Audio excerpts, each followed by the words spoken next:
কোথায় আছে একটা দাদু বলছে দেখো ডাল দিলাম, ডালটা একটু ভেজে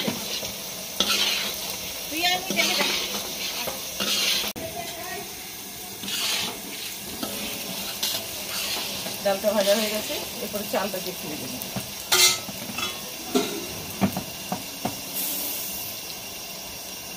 ডাল মিলে 5 কেজি আছে। হলুদ দিয়ে দিচ্ছি। এরপরে দেবো ধনে গুঁড়ো, জিরের গুঁড়ো,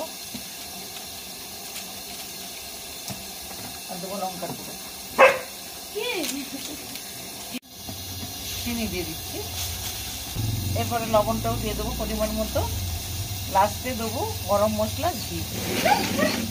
তারপরে পাড়ার সবাইকে প্রসাদ বিতরণ করে দিলাম যারা এসেছিল।